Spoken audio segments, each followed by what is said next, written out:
নমস্কার বন্ধুরা, cook and corner cooking চ্যানেলে সবাইকে স্বাগত। আজকে আবারও চলে এলাম আরেকটি রেসিপি নিয়ে। বাংলার ঐতিহ্যবাহী আলুর পোস্ত একবার এইভাবে বানিয়ে দেখুন, গরম ভাতের সঙ্গে দারুণ লাগবে।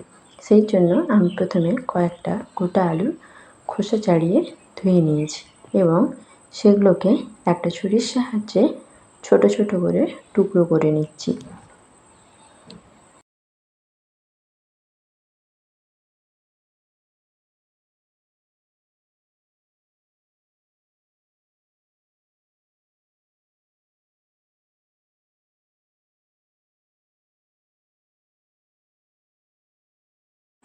একটা আলু কাটা হয়ে গেছে, এরপর বাকি আলুগুলো কেটে নেব।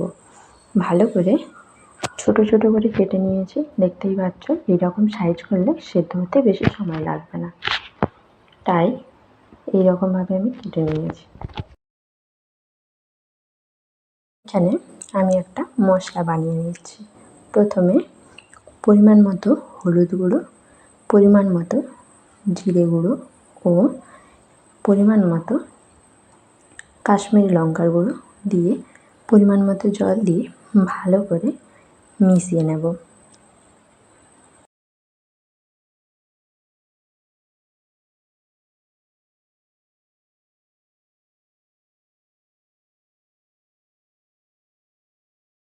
দেখতেই পাচ্ছ আমি সুন্দর করে মিশিয়ে নিয়েছি।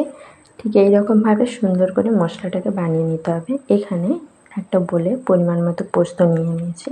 এবার পোস্তটাকে ভালো করে বেটে নেব। আদো আদো বাটলেও চলবে। এখানে কড়াইতে অল্প পরিমাণে সরিষার তেল দিয়ে দিলাম।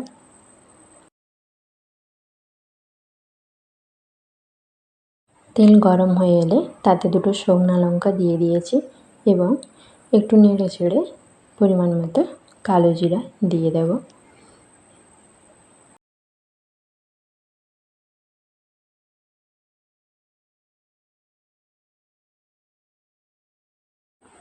দুটো উপকরণ ভালো করে ভাজা হয়ে গিয়েছে, এরপর আলুগুলোকে দিয়ে দেব।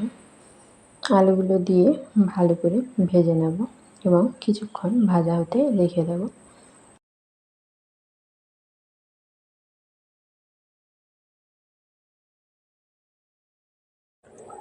আলু অল্প পরিমাণে ভাজা হয়ে গিয়েছে, এরপর আগে থেকে বানিয়ে রাখা মশলা এড করে দেবো এবং মশলা ধোয়া জলও দিয়ে দেব।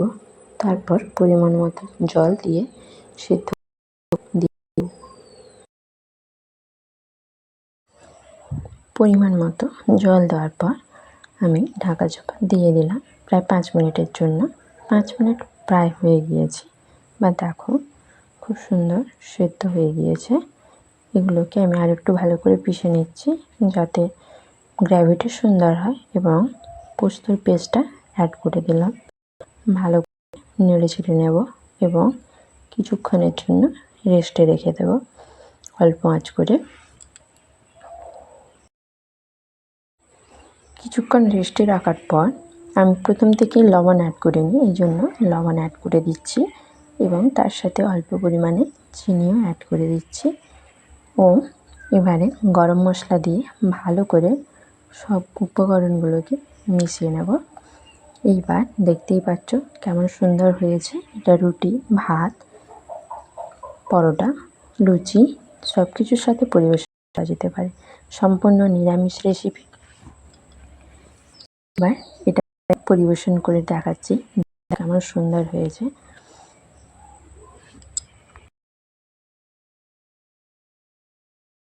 দেখতেই পাচ্ছ খুব সুন্দর কালার এসেছে।